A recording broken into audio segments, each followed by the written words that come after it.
Summer might be winding down, but things are starting to heat up in the restaurant industry.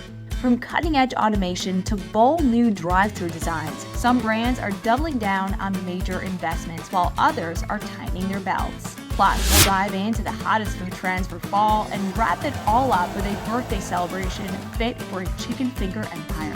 All that and more on this episode of NRN's In the Mix. Sweetgreen recently hit a milestone, opening its 250th location. But it's not just about more stores. Their infinite kitchen system is on full display, boosting speed, accuracy, and sales by over 10% compared to nearby locations. But for the full scoop, let's turn to Sam Okus, NRN's editorial director. Hey, Sam. So last week I attended Sweetgreen's opening in Columbus, Ohio, and it actually marks their first location in the entire state of Ohio, their 22nd state that they now have a presence in. But one change that we are expecting from Sweetgreen that they just announced is their investment in automation.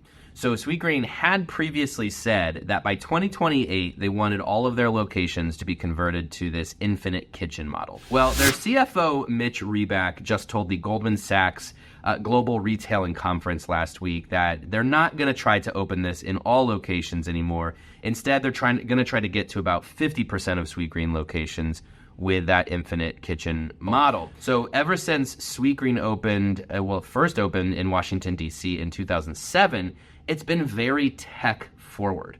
But it's notable that in the last couple of years, I think they've really started to shift the narrative. They've started to reclaim the narrative.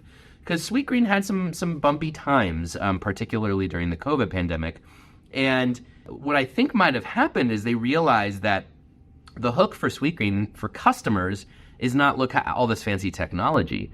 It's look at how good our food is. They invest in very high quality ingredients, very upscale food for a fast casual environment. So it'll be interesting to see in the next couple of years, this infinite kitchen model that they have, I think is going to be the model of the future, not just for Sweetgreen, but for others, this automated labor.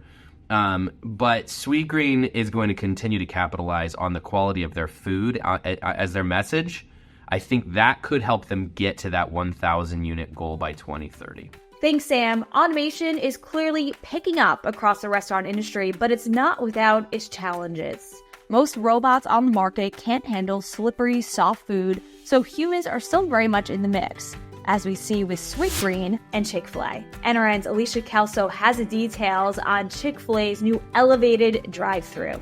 I recently had the chance to visit Chick-fil-A's brand new elevated drive-thru prototype. The restaurant is located just south of Atlanta and includes 4 drive-thru lanes, with meals expected to be delivered every 6 seconds. The company believes it can do 2.5 to 3 times the volume of a normal Chick-fil-A.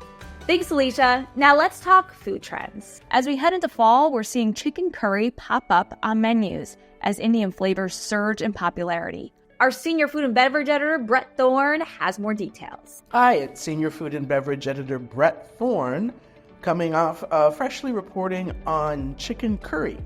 Chicken curry has kind of slid under the radar, but you can understand why it has become so popular.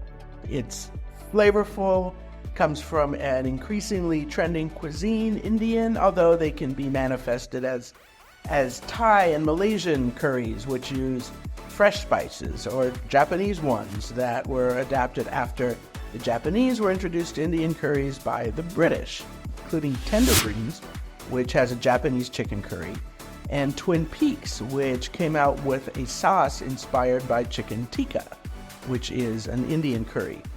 Thanks, Brett. And finally, let's celebrate. Raising Caine's just hit a huge milestone, 28 years and 828 locations, with the latest opening happening in Boston, decked out in all golds. This footage here provided by NRN's Ron Ruggles. Thanks, Ron. This is super cool to see. That's all for this episode of NRN's In the Mix. For more coverage like this, be sure to check out nrn.com. Till next time, I'm Dana Blast.